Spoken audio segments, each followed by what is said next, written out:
আজি আমি কেৱল সময়ৰ কথা নাপাতো। আজি আমি এটা যুগৰ কথা পাতিম। যদি আপোনাৰ ৰাশি তুলা হয়, অৰ্থাৎ আপোনাৰ চন্দ্ৰৰ ৰাশি তুলা, তেন্তে আপুনি বিগত ২.৫ পৰা ৩ বছৰ ধৰি এক অদ্ভুত খেলিমেলি বা সংগ্ৰামৰ মাজেৰে জীৱন অতিবাহিত কৰি আছে। কেতিয়াবা লাগে ভাগ্যই লগ দিছে, আকৌ কেতিয়াবা হাতলৈ অহা সুযোগো হাতৰ পৰা ওলাই যায়। এক অসহায় বা উপায়হীন অৱস্থা অনুভৱ হয়। কিন্তু বন্ধুসকল, সুখী হওক।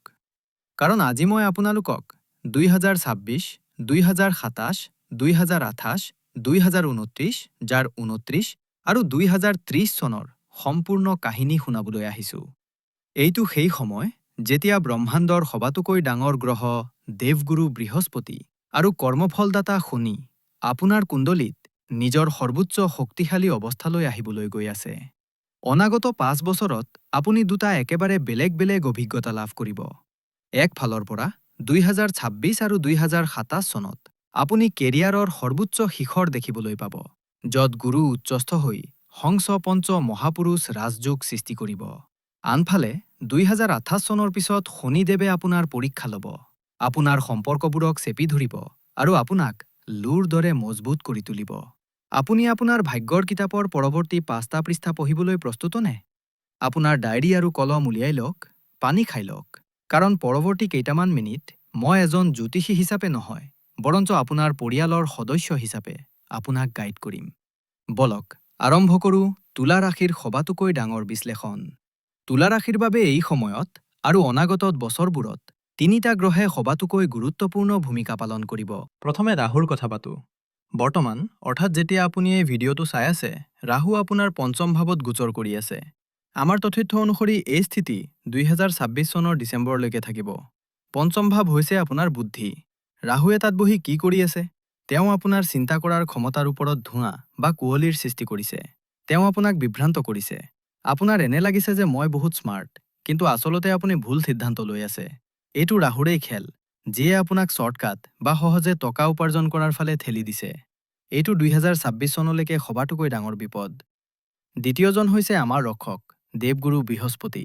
গুৰু আপোনাৰ বাবে ত্ৰাণকৰ্তা হৈ আহি আছে। বৰ্তমান গুৰু আপোনাৰ অষ্টম আৰু নৱম ভাৱৰ গোচৰত আছে।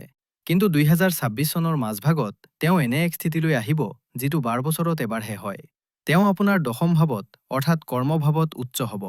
যেতিয়া গুৰু উচ্চ হয়, তেতিয়া তেওঁ কেৱল নিদিয়ে, তেওঁ চপৰ ফালি দিয়ে। আৰু তৃতীয়জন হৈছে কৰ্মফলদাতা শনিদেৱ। শনি বৰ্তমান মীন ৰাশিত ষষ্ঠ ভাৱৰ ফালে আগবাঢ়িছে। ষষ্ঠ ভাৱত শনিক বহুত ভাল বুলি মনা হয়। তেওঁ শত্ৰুৰ নাশ কৰে। কিন্তু ২০২৫-২০২৮ চনত শনিয়ে নিজৰ ৰাশি সলনি কৰিব আৰু মেষ ৰাশিলৈ যাব। মেষ ৰাশিত শনি নীচ হৈ পৰে। ভাবকচোন, যি গ্ৰহই আপোনাক ন্যায় দিয়ে, যেতিয়া তেওঁ নিজেই দুৰ্বল হৈ পৰে, তেতিয়া কি হ'ব? এইটো ২০২৮ চনৰ পিছৰ সবাতোকৈ ডাঙৰ প্ৰত্যাহ্বান হ'ব। এই সময়ত তুলা ৰাশিৰ লোকসকলে কি অনুভৱ কৰিছে? আপোনালোকৰ বহুতেই অনুভৱ কৰিছে যে কষ্ট বা পৰিশ্ৰমটো সম্পূৰ্ণ হৈছে, কিন্তু ফলাফল ইমান পোৱা নাই। এক অদ্ভুত বা অস্থিৰ অৱস্থা। মন যায় যে সকলো এৰি থৈ কৰবালৈ পলাই যাওঁ। কিন্তু বন্ধুসকল, পলাই নাযাব, কাৰণ চিনেমা এতিয়াও বাকী আছে। এতিয়া আমি এই ৫ বছৰৰ যাত্ৰাটোক ৩টা ভাগত ভাগ কৰি বুজি লওঁ। সৰ্বপ্ৰথমে প্ৰথম পৰ্যায়ৰ কথা পাতোঁ। এই সময় এতিয়াৰ পৰা আৰম্ভ হৈ ডিচেম্বৰ ২০২৬ লৈকে চলিব। এই কালখণ্ডৰ শিৰোনাম হ'ল বুদ্ধিৰ ভ্ৰম আৰু ভাগ্যৰ উদয়। আমাৰ ডাটাত বাৰে বাৰে এটা সাৱধানবাণী দিয়া হৈছে, যাক মই আপোনাক হাতজোৰ কৰি বুজাব বিচাৰোঁ। ৰাহু বৰ্তমান আপোনাৰ পঞ্চম ভাৱত কুম্ভ ৰাশিত আছে। পঞ্চম ভাৱ জুৱা, লটাৰী আৰু শ্বেয়াৰ মাৰ্কেটৰ হয়। ৰাহুৱে ইয়াত বহি আপোনাক এখন মৰীচিকা দেখুৱাই আছে। আপোনাৰ হঠাৎ এনে লাগিব যে, আৰে, অমুক ক্ৰিপ্ট'কাইনত টকা লগাই দিওঁ, ডাবল হৈ যাব। বা আজি ইণ্ট্ৰাডে ট্ৰেডিং কৰি লওঁ। ডক্টৰ শৰ্মা আৰু জ্যোতিষৰ নীতি অনুসৰি এইটো এটা জাল। আপুনি হয়তো এবাৰ জিকিব পাৰে, কিন্তু যদি আপুনি ইয়াত লাগি থাকে, তেন্তে আপুনি আপোনাৰ জমা পুঁজি হেৰুৱাই পেলাব। ইয়াক দাৰুণ দুখৰ যুগ বুলি কোৱা হৈছে। গতিকে ২০২৬ চন শেষ নোহোৱালৈকে নিজৰ কষ্টৰ উপাৰ্জনক জুৱা বা অত্যধিক বিপদলৈ ঠেলি নিদিব। শিক্ষাৰ্থীসকলৰ বাবে ৰাহু পঞ্চম ভাৱত থকাটোৱে ভ্ৰম বা মনোযোগ ভংগ হোৱা বুজায়। পঢ়াৰ সময়ত মন যাব যে মোবাইল চলাওঁ, বন্ধুসকলৰ লগত ঘূৰিবলৈ যাওঁ। কামক কাইলৈ থৈ দিয়াৰ অভ্যাসৰ পৰা আঁতৰি থাকক। লাভ লাইফত, প্ৰেমৰ ক্ষেত্ৰত, ৰাহুৱে আপোনাক আপোনাৰ সংগীৰ পৰা আঁতৰি থকা যেন অনুভৱ কৰাব পাৰে। হ'ব পাৰে আপুনি আপোনাৰ সংগীৰ পৰা আঁতৰি আন কাৰোবাৰ প্ৰতি আকৰ্ষিত হ'ব পাৰে। এইটো ৰাহুৰ মায়া, ইয়াৰ পৰা সাৱধান হওক, নহ'লে গঢ়ি উঠা সম্পৰ্ক ভাঙিব পাৰে। কিন্তু ভয় নাখাব, কাৰণ মে 2025 চনৰ পৰা মে 2026 চনৰ ভিতৰত গুৰুৱে আপোনাৰ নৱম ভাৱত মিথুন ৰাশিলৈ গোচৰ কৰিব। নৱম ভাৱ ভাগ্যৰ হয়। ইয়াৰ অৰ্থ হ'ল যদিও ৰাহুৱে আপোনাক বিভ্ৰান্ত কৰে, কিন্তু আপোনাৰ ভাগ্যই আপোনাক পৰিবলৈ নিদিব। যদি আপুনি বিদেশলৈ গৈ পঢ়াৰ সপোন দেখি আছে, তেন্তে ভিছা লগাৰ এইটো সবাতোকৈ প্ৰবল সময়। ধৰ্ম আৰু আধ্যাত্মিকতাত আপোনাৰ আগ্ৰহ বাঢ়িব। দেউতা বা দেউতাৰ সমতুল্য লোকৰ পৰা আপুনি সহায় পাব। ডিচেম্বৰ 2026 চনত ৰাহুৱে নিজৰ ঠাই সলনি কৰিব আৰু আপোনাৰ চতুৰ্থ ভাৱত মকৰ ৰাশিলৈ আহিব। আৰু ইয়াৰ পৰাই আৰম্ভ হ'ব আপোনাৰ জীৱনৰ পৰৱৰ্তী অধ্যায়। কিন্তু তাৰ আগতে 2026 চনৰ মাজভাগত এক চমৎকাৰ হ'বলৈ গৈ আছে। এতিয়া আমি প্ৰৱেশ কৰিছোঁ আপোনাৰ জীৱনৰ সোণালী যুগত। এই সময় হৈছে জুন 2026 চনৰ পৰা 2028 চনৰ মাজভাগলৈ। তুলা ৰাশিৰ জাতকসকল, যদি আপুনি ভিডিঅ'ৰ এই অংশত আছে, তেন্তে মিচিকিয়াই হাঁহক, কাৰণ এতিয়া গ্ৰহৰ খেল সলনি হ'বলৈ গৈ আছে। 2026 চনৰ মাজভাগত গুৰুৱে কৰ্কট ৰাশিত প্ৰৱেশ কৰিব। এইটো আপোনাৰ কুণ্ডলীৰ দশম ভাৱ, অৰ্থাৎ কৰ্মস্থান। জ্যোতিষত কৰ্কট ৰাশিত গুৰু উচ্চ হয়। ইয়াৰ অৰ্থ কি? ইয়াৰ অৰ্থ হ'ল সম্পূৰ্ণ শক্তি। যদি আপুনি বিগতত 5-7 বছৰ ধৰি প্ৰমোচনৰ বাবে অপেক্ষা কৰি আছিল, তেন্তে এতিয়া সেইটো পাব। আপুনি নতুন দায়িত্ব পাব। যদি আপুনি ৰাজনীতি, মেনেজমেণ্ট বা চৰকাৰী চাকৰিত আছে, তেন্তে আপোনাৰ পদ বাঢ়িব। মানুহে আপোনাৰ কথা শুনিব। এইটোৱে হংসপঞ্চ মহাপুৰুষ ৰাজযোগ সৃষ্টি কৰিব, যিয়ে আপোনাক সমাজত এজন সন্মানীয় ব্যক্তি হিচাপে গঢ়ি তোলে। আপোনাৰ শত্ৰুও আপোনাৰ প্ৰশংসা কৰিব। এই সময়ছোৱাত 2026 চনৰ পৰা 2026 চনত শনিদেৱ মীন ৰাশিত আপোনাৰ ষষ্ঠ ভাৱত থাকিব। ষষ্ঠ ভাৱ ৰোগ, ঋণ আৰু শত্ৰুৰ ঘৰ। শনিয়ে ইয়াত কি কৰিব? তেওঁ এইবোৰৰ নাশ কৰিব। যদি কোনো আইনী গোচৰ চলি আছে, তেন্তে ৰায় আপোনাৰ পক্ষত অহাৰ প্ৰবল সম্ভাৱনা আছে। পুৰণি বেমাৰৰ পৰা সকাহ পাব। যদি আপুনি কোনো প্ৰতিযোগিতামূলক পৰীক্ষাৰ প্ৰস্তুতি চলাই আছে, তেন্তে 2026-2027 আপোনাৰ নিৰ্বাচন বা চিলেকশ্যনৰ বছৰ। শনিয়ে আপোনাৰ দ্বাৰা পৰিশ্ৰম কৰাব আৰু উচ্চস্থ গুৰুৱে আপোনাক গাদী বা পদ দিব। যেতিয়াই আমি 2027 চনৰ মাজভাগত উপস্থিত হ'ম, গুৰু সিংহ ৰাশিত, অৰ্থাৎ আপোনাৰ একাদশ ভাৱলৈ গুচি যাব। একাদশ ভাৱ ইচ্ছা পূৰণৰ ঘৰ। এই সময়ত আপোনাৰ হাতলৈ টকা কেৱল এক ঠাইৰ পৰা নহয়, বৰঞ্চ বিভিন্ন ঠাইৰ পৰা আহিব। যি টকা আপুনি আগতে বিনিয়োগ কৰিছিল, সেইটোৱে এতিয়া ফল দিব। নতুন আৰু প্ৰভাৱশালী বন্ধু হ'ব, যিয়ে আপোনাৰ কেৰিয়াৰত সহায় কৰিব। ইমান ভাল খবৰৰ মাজতে এটা সৰু সাৱধানবাণী। 2026 চনৰ পৰা 2028 চনৰ ভিতৰত কেতু আপোনাৰ দশম ভাৱত থাকিব। উচ্চস্থ গুৰুৱে আপোনাক সফলতা দিব, কিন্তু কেতুৱে আপোনাক বিৰক্তি বা বৈৰাগ্য ভাৱ দিব।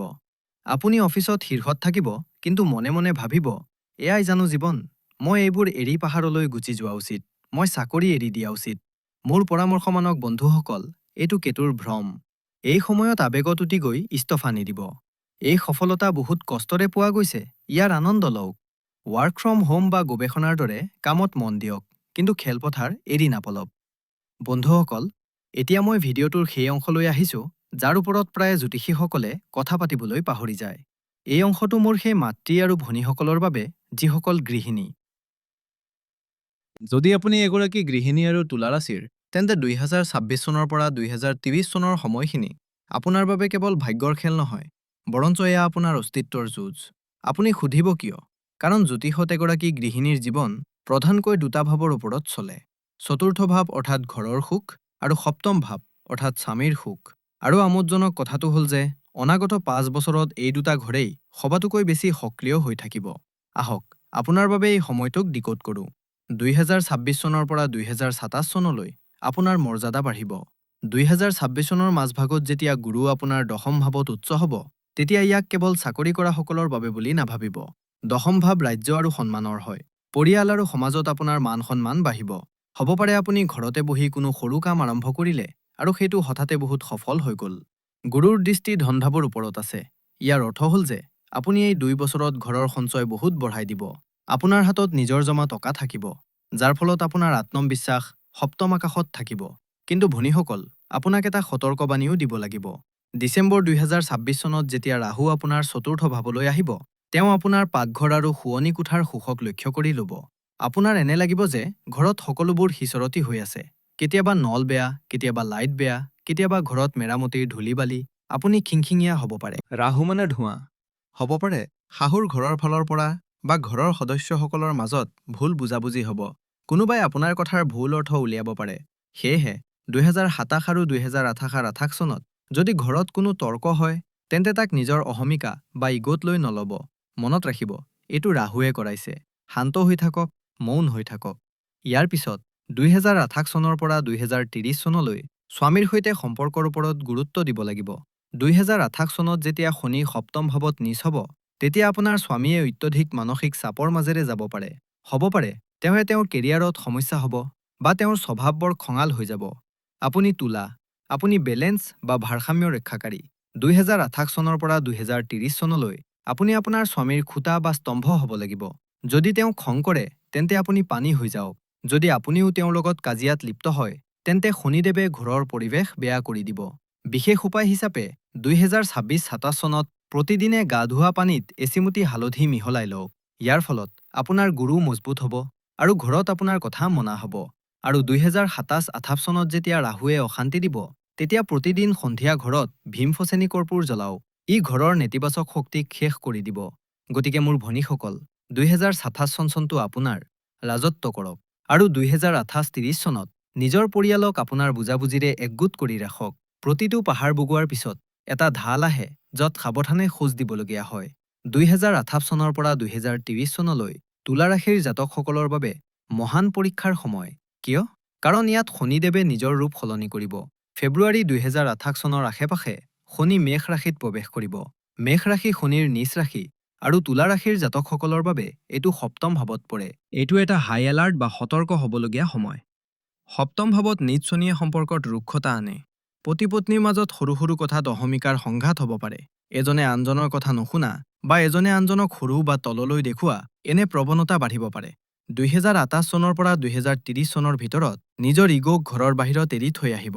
যদি সম্পৰ্ক বচাব লগা হয় তেন্তে হাউলি দিবলৈ বা নৰম হ'বলৈ শিকিব লাগিব। মনত ৰাখিব, এই সময়ো পাৰ হৈ যাব, কিন্তু কটু কথাবোৰ সদায় মনত থাকিব। যদি আপুনি ব্যৱসায় কৰে তেন্তে 2028-2030 চনৰ ভিতৰত অন্ধবিশ্বাস নকৰিব। পাৰ্টনাৰশ্বিপত প্ৰতাৰণা পোৱাৰ সম্ভাৱনা আছে। যিকোনো নতুন পাৰ্টনাৰশ্বিপ ডিড চহী কৰাৰ আগতে 10 বাৰ ভাবিব। পাৰিলে অকলে কাম কৰক। এই সময়ছোৱাত 2026 চনৰ শেষৰ পৰা 2028 চনলৈ ৰাহু চতুৰ্থ ভাৱত থাকিব। চতুৰ্থ ভাৱ আপোনাৰ ঘৰ। ঘৰত মেৰামতি, ভঙা-চিঙা বা স্থান পৰিৱৰ্তনৰ যোগ আছে। আপুনি অনুভৱ কৰিব যে ঘৰত শান্তি পোৱা নাই। এনে লাগিব যেন আপুনি চুটকেছৰ ওপৰত জীয়াই আছে। সম্পত্তিৰ কাগজ-পত্ৰত খেলিমেলি হ'ব পাৰে।